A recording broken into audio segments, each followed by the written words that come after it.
ভালো মা কিভাবে নির্বাচন করবে? সন্তান মাইয়া দেখবার পরে হুজুরের কাছে গেছে, হুজুর কি জিজ্ঞেস করা যায়? তিন কথা জিজ্ঞাসি। কয় কথা? এক নাম্বার হলো জিজ্ঞেস করবি যে নামাজ পড়ে, দুই নাম্বার কোরআন পড়ে কিনা, তিন নাম্বার পর্দার ভিতরে থাকে। এই যুবক কলেজে পড়াও, নিজেও নামাজ ঠিক মতো পড়ে না, মাঝে মধ্যে পড়ে। তো মাইয়া ব্যাপার গিয়ে যখন মা সামনে আসছে, সালামও নিজেই দিছে, লম্বা সালাম। সালাম দেওয়ার পরে কথাবার্তা জিজ্ঞেস করতেছে, কি ব্যাপার, নাম কি আপনার? বলে অমুক। নামাজ পড়তে পারেন? হ্যাঁ পড়তে।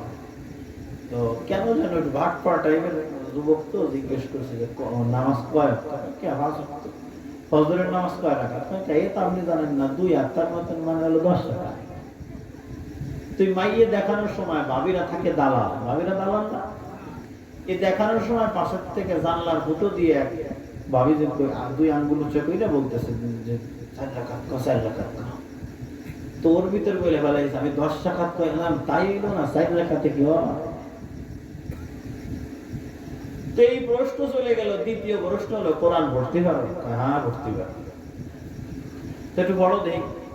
তো ও যা করতেছে নিজেও শুনতে পারতেছে না, কিরামান কাতিবেন এরাও শোনে। তো ছেলে বলতেছে যে কি পড়ে? কোরআন শরীফ পড়া তো কিছুই বুঝতেছি না।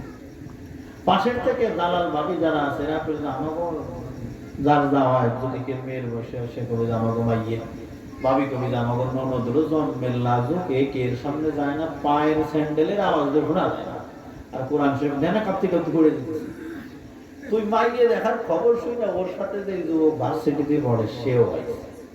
এখনো পাশের থেকে বলতেছে যে কে গত বছর 21শে ফেব্রুয়ারির দিন যে ভার্সিটির অনুষ্ঠান এলো, এই অনুষ্ঠানে মমতাজের গান আনতো 1000 যুবকের সামনে, ওই মাজা বেরিয়েছিল আর গাইছিল। ওই সময় লজ্জা ছিল, ওই সময় জোরে বলতে পারতেছে, কিন্তু এই সময় বলতে পারতেছে না। তার মানে হলো পারে না। তার মানে কি? পারে না। 3 নম্বর হলো পর্দার ভিতরে থাকে কিনা। এই 3 প্রশ্ন করবি। যুবক যারা আছেন আপনাদের থেকে সবক আমি দিতেছি আপনাদেরকে, সেটা হলো মেয়ে দেখবার যায় চেহারা দেখে পাগল হয়ে যায়। চেহারার সৌন্দর্য দুনিয়াতে থাকবে, দুনিয়াতেই শেষ। দুনিয়া শেষ হওয়ার আগেই শেষ। 40 পেরিয়ে যাবে, সৌন্দর্য শেষ। কিন্তু কলিজা সুন্দর কিনা এটা দেখে নিয়েন, চরিত্র সুন্দর কিনা। চরিত্রের সুন্দর জান্নাত পর্যন্ত থাকবে। ভাইরা আমার, গাভী করাই করতে যান, যা জিজ্ঞেস করে দুধ কয় কেজি হবে? 20 কেজি। মার কয় কেজি হইতো? 25 কেজি। তো বুঝতে আর বাকি নাই যে 25 কেজি যদি মার হয়, বাচ্চাটার 20 কেজি হবে, এটাই স্বাভাবিক। যেই গাভীর দুধ খেয়ে শরীর বানাবেন আর সংসার চালাবেন, সেই গাভী করাই করতে গিয়ে জিজ্ঞেস করলেন যে কি ব্যাপার, গাভীর মার দুধ কয় কেজি হইতো? এটা জিজ্ঞেস করার জন্য আপনার মেধা ছিল। কিন্তু যে মেয়েটাকে নিয়ে সুখের সংসার গড়বেন, যে বউ যদি ভালো হয় জীবন ভালো, বউ যার খারাপ, এর মতো জাহান্নামে আগুনে কেউ জ্বলে না। বউ যদি ভালো হয় পুরো ঘরকেই জান্নাত মনে হয়, আর বউ যদি খারাপ হয়, আলিশান বাড়ি অট্টালিকার ভিতর শান্তি পাওয়া যায় না। আমার এই বউ আনবার এত ঘটককে জিজ্ঞেস করা উচিত ছিল, ঘটক ভাই, উকিল ভাই, মাইয়ের যে বিয়ে করতে আইছে, মেয়েটা নামাজ পড়ে কিনা, ওর মা নামাজ পড়ে কিনা, ওর মা কোরআন পড়ে কিনা, ওর মা পর্দাওয়ালি কিনা। কারণ মা যদি ভালো হইতো, মেয়ে অবশ্যই ভালো হবে, এটাই বাস্তব কথাটা। এজন্য মা ভালো আনতে হবে, 1 নাম্বার হক। 2 নাম্বার হক হলো, লম্বা করবো না, সংক্ষেপে বলে শেষ করে দিচ্ছি। 2 নাম্বার হক হলো, রাসূল বলেন মান উলিদা লাহু ওয়ালাদুন ফালইউহসিন ইসমাহু ওয়া আদাবা। 1 নাম্বার হক হলো ভালো একটা মা আনবেন। 2 নাম্বার হক মান উলিদা লাহু ওয়ালাদুন ফালইউহসিন ইসমাহু ওয়া আদাবা। সন্তান যখন ভূমিষ্ঠ হবে, সন্তান যখন দুনিয়াতে আসবে, তখন ভালো একটা নাম রাখবেন। জুয়েল, কোয়েল, দোয়েল, ময়না, টিয়া, বর্ণা, সুবর্ণা, এই ঝড়, তুফান, বৃষ্টি, কন্যা, এইগুলো রাখার দরকার নাই। হুজুরের কাছে গেছে, হুজুর 10 বছর পর একটা সওয়াব হইছে, মোটামুটি একটা নাম বলে দেন। হুজুর ভালো যে 2টা নাম, আব্দুল্লাহ আর আব্দুর রহমান, উলামা ইকরাম আছেন ভালো জানেন আমার থেকে। আব্দুল্লাহ আর আব্দুর রহমান, এই 2টা ভালো নাম হাদিসের ভাষায় বলে দিয়েছে যে এই 2 নামের 1 নাম রেখে ফেলাইছে। তো তখন মন মেজাজটা এত খারাপ, হুজুরের কাছে আসলাম, হুজুর একটা আনকমন নাম বলবে, স্টাইলিশ নাম বলবে, তা নাম না বললেন। উনি কি কি সেই নূহ নবীর আমলের নাম আব্দুল্লাহ, আব্দুর রহমান, আব্দুল গফফার, তো বুড়ে মানুষের নাম, এছাড়া এখন চলে নাকি? এই যে হুজুরের নাম রাখবে আর রাখার পরে যে হাদিয়ে দিবে, নামটা শুনে খুশি হয়ে 500 টাকা দিবি, নিয়ে আসে সুন্দর করে খড় করানোর, কিন্তু নাম শুনে পছন্দ হয় নাই, টাকা মোটামুটি পকেটের ভিতরে মুড়াইয়ে ফেরত নিয়ে চলে গেছে। নাম শুনে পছন্দ হয় না, কি নাম রাখছে 2 মাস পরে শোনা যায় না, সালের নাম রাখছে রুবেল, সালের নাম কি? এই রাখে রুবেল, কোয়েল, দোয়েল, ময়নাটি, এই হাতি ঘোড়া। ভাইরা আমার, 1 নাম্বার হলো ইহসিন ইসমাহু ওয়া আদাবা, ভালো একটা নাম রাখবেন। 2 নাম্বার ওয়া আদাবা, 2 নাম্বার ভালো একটা নাম রাখবেন। 3 নাম্বার ওয়া আদাবা, সন্তানকে আদব শিক্ষা দিবেন। আদব কিভাবে শিক্ষা দিবেন?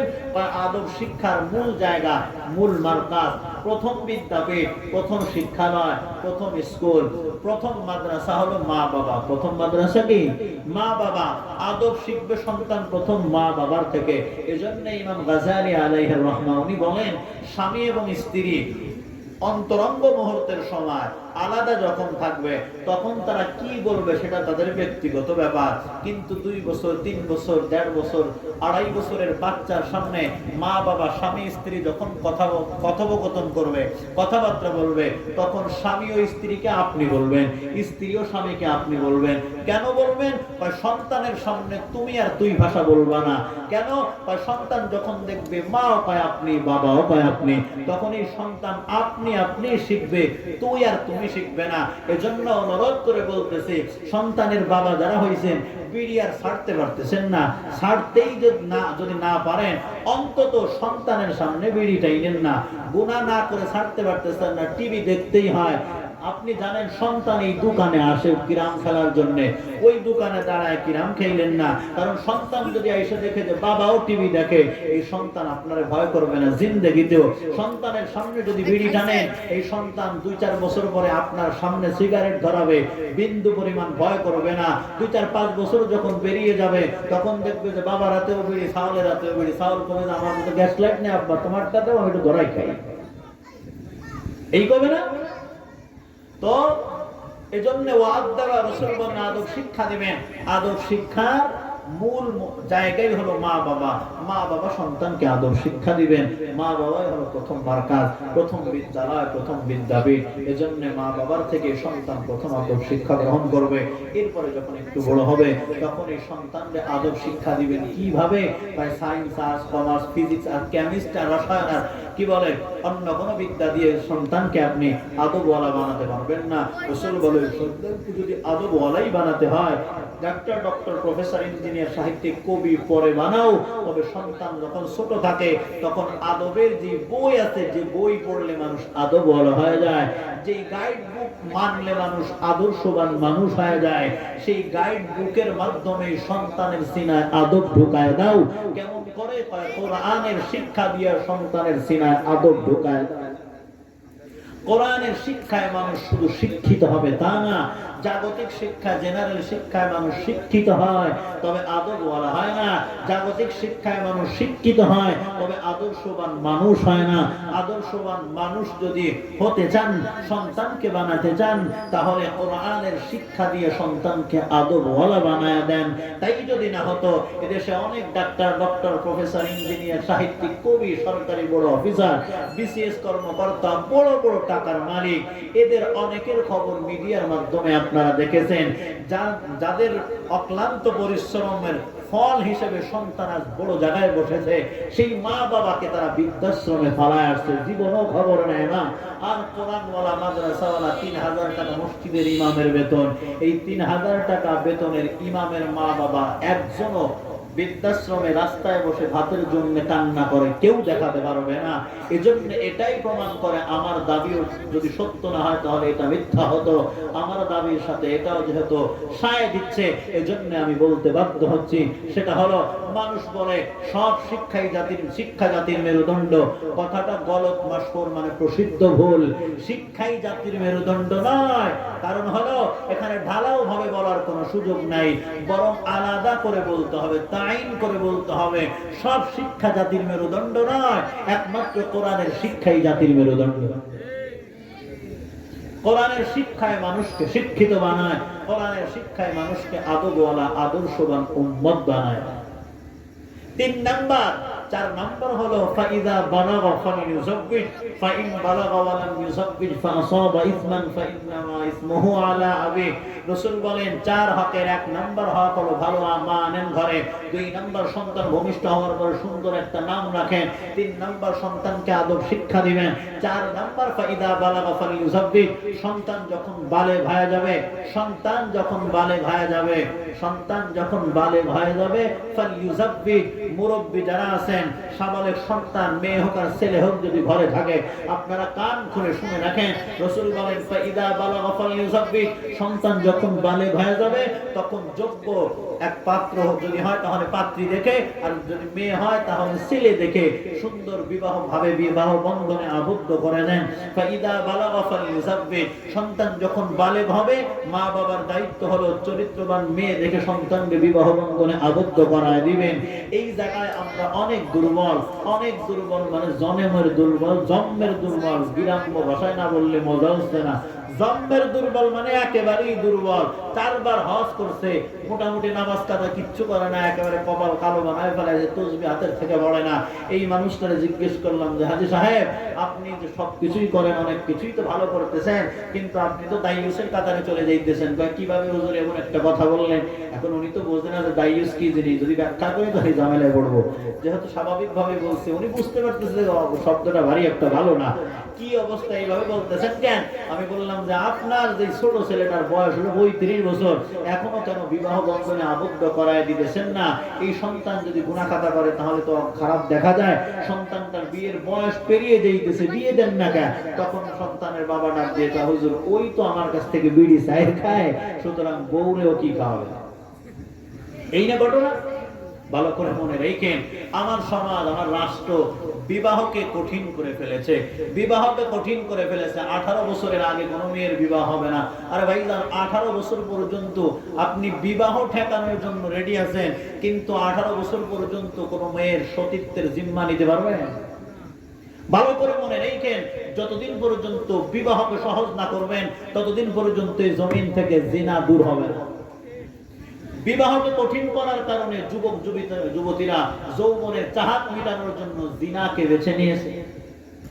জিনার ধর্ষণ যদি বন্ধ করতে হয় তাহলে অবশ্যই বিবাহকে সহজ করে দিতে হবে।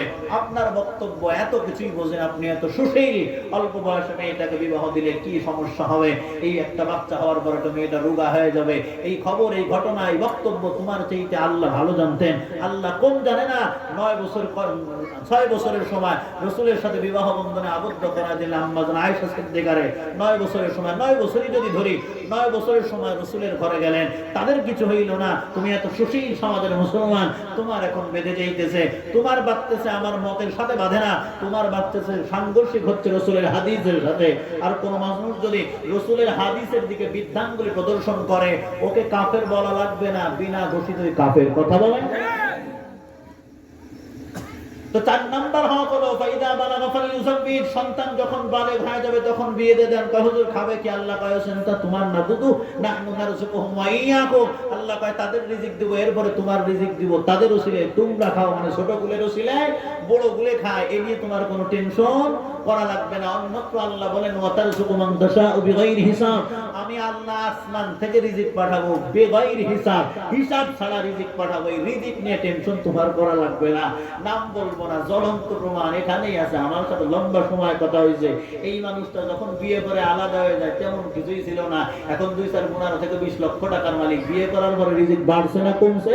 এই মানুষটাই প্রমাণ। নাম বলবো না, বাস্তব কথা হলো বিয়ে করেন, সামনে আগান, রিজিক বাড়ায় দিবেন কে? কথা বল। আমার বাস্তব ঘটনা নেন, সেটা হলো আমি বিবাহ করছি 8 থেকে 9 মাস, এই রানিং চলতেছে। তার আগের সিজন ছিল হলো অবিয়েত অবস্থায় সিজন ছিল, ওই সিজনে টাকা যা দিতে হবে মাহফিলিতে এখন তার চেয়ে ডাবল দেয়। তাহলে রিজিক বাড়ছে না কমছে? কয় টাকা খাবে? এজন্য রিজিকের টেনশন আপনার না। রাসূল বলেন ফাইদা বালাগা ফালিয়ুযাব্বিজ সন্তান যখন বালেগ হয় বিয়ে দেন, যদি না দেন অবস্থা কি হবে? ফাইন বালাগা ওয়া লাম ইউযাব্বিজ ফাআসাবা ইসমান ফাইন্নামা ইসমুহু আলা আবি। সন্তান বালেগ হইছে, বিয়ে করার নাই, এই সন্তান যৌবনের তাড়নায় থাকে। আরো এক কথা বলে নেই, সেটা হলো সাম্প্রতিক সময়ে যে গুনাহের প্রতিযোগিতা চলতেছে, যেই গুনাহ সমাজে সংগঠিত হয় 90% গুনাহ হয় যৌবনের তাড়নায়। কথা বল। 90% গুনাহ হইতেছে যৌবনের তাড়নায়। হাতে সাহেব সন্তান বালেগ হইছে, রিজিকের টেনশনে বিবাহ বন্ধনে আবদ্ধ করায় দেন নাই। ফাইন বালাগা ওয়া লাম ইউযাব্বিজ, বিবাহ করার মতন যোগ্যতা তার আছে, বালেগ হইছে, বিবাহ দেন নাই। রাসূল বলেন ফাইদা বালাগা ওয়া লাম ইউযাব্বিজ ফাইন বালাগা ওয়া লাম ইউযাব্বিজ ফাসাবা ইসমা ফাইন্নামা ইসমুহু আলা আবি। বিবাহ না করানোর কারণে, যথাসময়ে সন্তানকে সুন্দর এক পাত্রীর সাথে বিবাহ বন্ধনে আবদ্ধ না করায় দেওয়ার কারণে সন্তান যে গুনাহের সাথে জড়িত হইতেছে, মোবাইলে বাজে গুনাহ করতেছে, মেয়ের সাথে বাজে ভাবে ফোনে কথা বলতেছে, বাজে জায়গায় চলতেছে। 25 বছরের যুবক টুকা দিলে কি বলে রক্ত পড়বে, সেই যুবকের চোখ পিছনে চলে গেছে, শুধু হাড় আছে, ভিতরে কিছুই নাই, শুধু হাড় আছে, পাশে গোশত মস্ত কিচ্ছু নাই। প্যান্ট যা পরে সবচেয়ে একেবারেই চাপা প্যান্ট। মিরাজ ভাইয়ের দোকান যে একটা প্যান্ট দাও, একটা দিছে, একটা প্যান্ট, এই প্যান্ট না আরো নিচে, মানে মাছ আরো চাপা লাগবে, আরো চাপাইতে চাপাইতে চাপাইতে আমার দয়ারে যা ছিল সব নামাইলাম, একেবারে সবচেয়ে ছোট যেটা সেই প্যান্টও নামাই দিলাম, তাও ছাড়া তোমার মজার সাথে এক হইতেছে না। কেন হয় না? সব বক্তব্য মাহফিলে দেওয়া যায় না। রাসূল বলেন উম্মত যদি বোঝার মতো হয় অল্প কথাই বুঝে যাবে। সব বয়ান আল আকিল তাকফিফুল ইশারা। রওজাতুল আদবের মুসান্নিফ উনি বলেন জ্ঞানী যারা অল্প কথাতেই বুঝে ফেলবে। কি জন্য এই অবস্থা? মাজাই জায়গা গেছে কিভাবে? বলার কায়দা নাই, বুঝে নিতে। সুতরাং আপনি সন্তানদের বিবাহ দিয়ে দিতেছেন না কেন? তাড়াতাড়ি বিয়ে দেন। রাসূল বলেন বিয়ে দিয়ে দেওয়ার কথা, আপনি দিতেছেন না। ফাইদা বালাগা ওয়া লাম ইউযাব্বিজ, সন্তান বালেগ হইলেও বিবাহ দেন নাই। এই বিবাহ না দেওয়ার কারণে, যৌবনের কারণে সন্তান যখন জিনা করবে, ধর্ষণ করবে, ফাঁকিবাজি, লুচ্চামি, বদমাশি করবে, জিনা করবে, বাজে বাজে জায়গায় যাবে, মমতাজের কনসার্টে যাবে, উড়াকান্দি যায়, কোন গলিতে মাইয়ে বেশি ওই গলি পিছনে পিছনে হাঁটবে। এই যে যত জিনার গুনাহ করতেছে, গভীর রজনীতে মাইয়ের আইডি বাইডি ওই জায়গায় খালি সেটিং করতেছে। বলি পাইলি হয় 3 বাচ্চার মা থাকুক আর 4 বাচ্চার মা থাকুক, কোনোই নাই, খালি কথা বলতেই। মানে যদি ক্ষুধা লাগে তখন যাও, ডাইল ভাত ভালো লাগে, ওর অবস্থাটা এখন যৌবনের ক্ষুধা লাগছে। সুতরাং আপনি দিতেছেন না, যার কারণে যা পায় রাস্তায় বা ঘাটে পায়, পচা পাকার ভালো ভাত সবগুলি খাইতেছে। কথা না? ফাইদা বালাগা ওয়া লাম ইউযাব্বিজ, সন্তান বালেগ হইছে, বিয়ে দেন নাই। বিয়ে না দেওয়ার কারণে এই যে জিনাহের গুনাহ করতেছে, ধর্ষণের গুনাহ করতেছে, মিথ্যার গুনাহ করতেছে, মোবাইলে গুনাহ করতেছে, এই গুনাহ শুধু সন্তানের নিজের আমলনামায় যাবে তা না। রাসূল বলেন ফাইদা ফাইন্নামা ইসমুহু আলা আবি, এই সন্তানের গুনাহগুলি মা বাবার আমলনামায়, যারা গার্ডিয়ান আছেন, ওয়ারিস কি বলে, সন্তানের দেখভাল দায়িত্ব ভার যাদের কাঁধে, এক কথায় মা এবং বাবা। মা বাবা যদি না থাকে তাহলে বড় ভাই, দায়িত্ব গার্ডিয়ান যিনি আছেন, বয়োবৃদ্ধ হওয়ার কারণে, বিবাহ না দেওয়ার কারণে, যথাসময়ে বিবাহ বন্ধনে আবদ্ধ করে না দেওয়ার কারণে সন্তান যতগুলি অন্যায় করবে, এই প্রত্যেকটা জিনার আমল কি বলে, জিনার যে গুনাহ এর এক একটা ভাগ মা বাবার বা বড় ভাইয়ের আমলনামায় বিকাশ আর রকেট একবার ফিলাক্স লোডে চলে যায়। বুঝে দেখে কিয়ামতের ময়দানে মুরব্বি কবে জীবনেও কোনোদিন গুনাহ করিনি, জীবনে কোনোদিন অন্তত জিনার গুনাহ করিনি, কি ব্যাপার আমার আমলনামা এগুলো কে? সাওয়ালের বয়স হয়েছিল, বিয়ে দাও নাই মুরব্বি, এই বিবাহ না দেওয়ার কারণে আকাম কুকাম করে গেছে, তার একটা আমলনামা খালি ওর আমলনামায় থাকবে, তোমার আমলনামায়। তো 4 হক, কয় হক? 1 নাম্বার হলো ভালো একটা মা আনার ব্যবস্থা করে দিবেন, 2 নাম্বার সন্তানের ভালো নাম রাখবেন, 3 নাম্বার আদব শিক্ষা দিবেন, 4 নাম্বার সন্তান যখন বালেগ হয়ে যাবে বিবাহ দিয়ে দিবেন, রিজিকের টেনশন আপনার না। এটা হলো মা বাবার দায়িত্ব। এবার সন্তানেরও কিছু দায়িত্ব আছে। সন্তান মনে মনে চিন্তা করছে আব্বারে ধুয়ে ফেলাচ্ছে, আমার তো কিছুই কয় নাই, সব দোষ তো আব্বা আমার গাড়ি দিয়ে দিল। কিন্তু এরকম বিষয়টা দোষ তো আল্লাহ তাআলা বলেন, সন্তান মা বাবা যতই অন্যায় করুক না কেন, মা বাবার বিচার করার মতো সন্তান ক্ষমতা রাখে না। মা বাবা যদি কাফেরও হয়, সন্তান মা বাবার সাথে ভালো আচরণ করবে, এটা আমার বক্তব্য না, আল্লাহ। জোরে বলেন আল্লাহ সে কথাই বলেন, ওয়া কাযা রাব্বুকা আল্লা তা'বুদু ইল্লা ইয়্যাহু ওয়া বিল ওয়ালিদাইনি ইহসানা ইম্মা ইয়াবলুগান্না 'ইনদাকাল কিবারা আহাদুহুমা আও কিলাহুমা ফালা তাকুল লাহুমা উফফিন ওয়া লা তানহারহুমা ওয়া কুল লাহুমা কাওলান কারীমা। তামাম দুনিয়ার মানুষদেরকে মহান আল্লাহ তাআলা ডেকে বলতেছেন, হে গোলাম, হে আমার বন্ধুর দল, হে ইমানদারের দল, আল্লাহ মানুষকে নাম ধরে ডাকে না, ইমাম রে ডাকে ইমাম, মুয়াজ্জিন রে ডাকতেছে মুয়াজ্জিন, খতিব রে ডাকতেছে খতিব সাহেব, চেয়ারম্যান কে ডাকে চেয়ারম্যান, সভাপতি সাহেব রে ডাকে সভাপতি সাহেব। হে আল্লাহর মুসলমান, সভাপতির নাম তো সভাপতি না, ভিন্ন নাম আছে। ভিন্ন নাম থাকা সত্ত্বেও কেন সভাপতি বলে সম্বোধনের আওয়াজ দাও? কয় নাম ধরে ডাকার চাইতে উপাধি ধরে ডাকলে বড় আনন্দ পায়, বড় খুশি হয়। আল্লাহ রাব্বুল আলামিন বলেন, ইমানদার আমি আল্লাহ কেন নাম ধরে ডাকি না? এ রহিমা, হালিমা, খাদিজা, ভালো করে শুনে নাও, আমি আল্লাহ বরং মানুষের উপাধি ধরে ডাকছি। ইয়া আইয়ুহাল্লাযীনা আমানু, হে আমার বন্ধুর দল, হে ইমানদারের দল। আল্লাহ মানুষকে বন্ধু বলে কেন সম্বোধন করলেন? আল্লাহ কয় তাকাইয়া দেখ, দুনিয়ায় যদি নামে নামে মিল হয়, বন্ধু হয়। তোমার নাম কি? আব্দুল গফফার। আমার নামও আব্দুল গফফার। তুই কি করো? কয় আমি তো মোটর ডিপার্টমেন্টে চাকরি করি, গাড়ি চালাই। কয় আমিও তো গাড়ির ড্রাইভার। কয় তোর নাম আমার নাম যেহেতু এক, তোর কাজ আর আমার কাজ যেহেতু এক, তুই আমার দোস্ত বিতা বন্ধু, আমি তোর দোস্ত বিতা বন্ধু। আল্লাহ রাব্বুল আলামিন বলেন, ইমানদার আমি আল্লাহর একটা গুণবাচক নাম হলো মুমিন। তোমাদের একটা গুণবাচক নাম হলো মুমিন। নাম যখন এক হয়ে গেছে, তোমরা আমার বন্ধু, আমি আল্লাহ তোমাদের বন্ধু।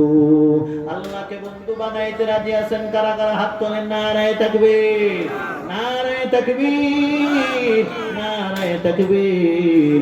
আয় আল্লাহ সবাইকে আপনার বন্ধু বানায় দেন, জোরে বলুন আমিন। আল্লাহ কয় বন্ধু দাও। দুনিয়ার প্রধানমন্ত্রীর সাথে কথা বলতে চাইলে সরাসরি গেলে পাবা না। আগে প্রধানমন্ত্রীর পিএস, এর পরে নিসির পিএস, এরপরে গেটম্যান যারা আছে ওদের সাথে সম্পর্ক যদি ভালো হয়, তাহলে অল্প সময়ের ভিতরেই তার সাথে সম্পর্ক করা যায়। কথা কোন ঠিক কি ঠিক না?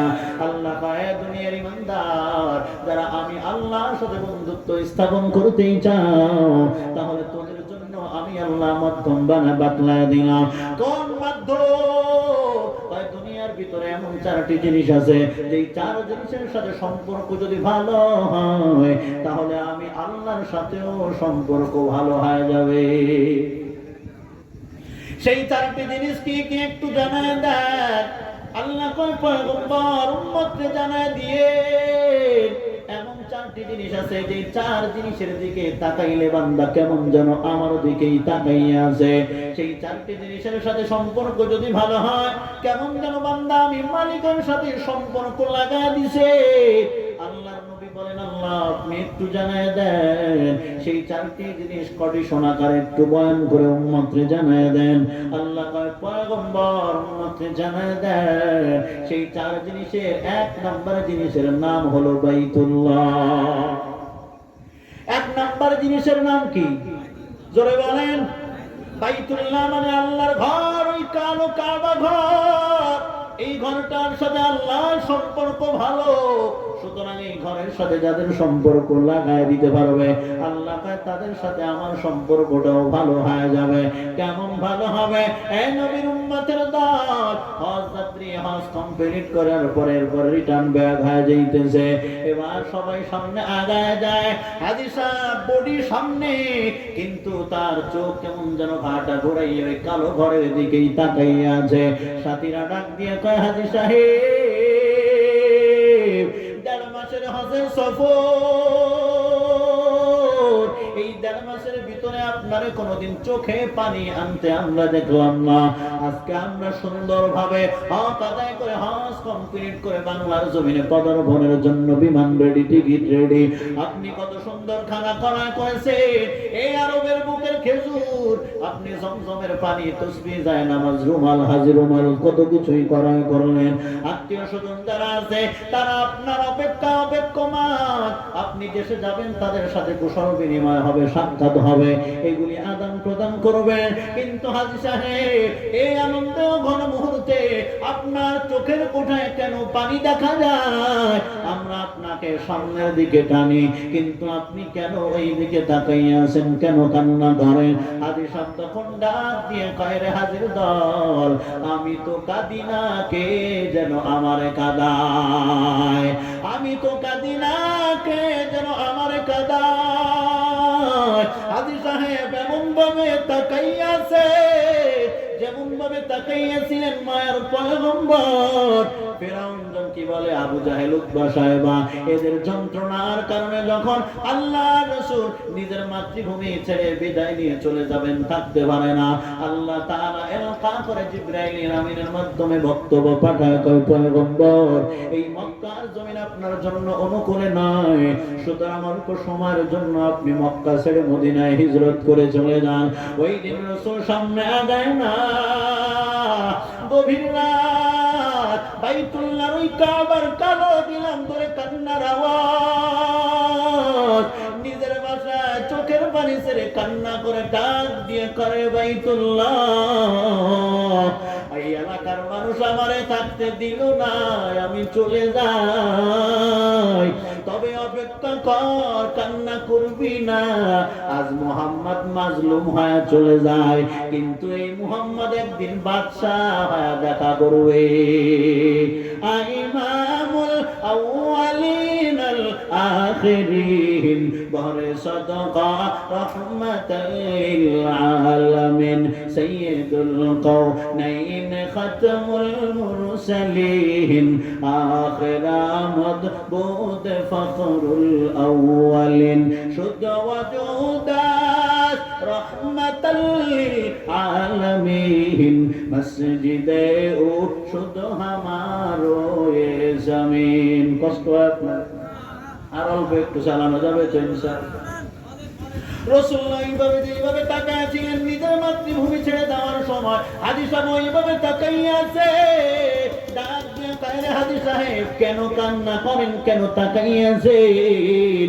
কয়, দুনিয়ার ভিতরে সন্তান মা বাবার জন্য অনেক পাগল, মা বাবা সন্তানের জন্য অনেক পাগল, ৮-১০ দিন যখন বেড়াইতে যায় সন্তানও মায়ের জন্য পাগল করা হয়ে যায়, কখন আসবে, মা বাবা সন্তানের জন্য পাগল হয়ে যায়, কিন্তু ওই মহব্বতের চাইতেই কাবার মহব্বত কেমন যেন দ্বিগুণ হয়ে গেছে। আমার মন চাইতেছে আল্লাহ যদি আমাকে আজীবনের জন্য এই কাবার খাদেম বানায় নিতে, সারা জীবন এই কাবার খেদমত করে জীবন আমি বাতলায় দিতাম, জীবন একেবারেই শেষ করে দিতাম, কিন্তু দুনিয়ার কোন মানুষের কথা আমার কোনোদিন মনে পড়তো না। ও মদিনার মাটি রে, সকল সুখ বুঝি তোর কপালে। যেতে মন চায়, গিয়েছেন কেউ আছেন? নাই মনে হয় কেউ। আল্লাহ সবাইকে যাওয়ার তৌফিক দান করেন, জোরে বলেন আমিন। যাইতে মন চায় কার কার, হাত তোলেন তো। নারে তাকবীর, নারে তাকবীর। আয় আল্লাহ, আপনি কবুল করলে টাকা লাগবে না।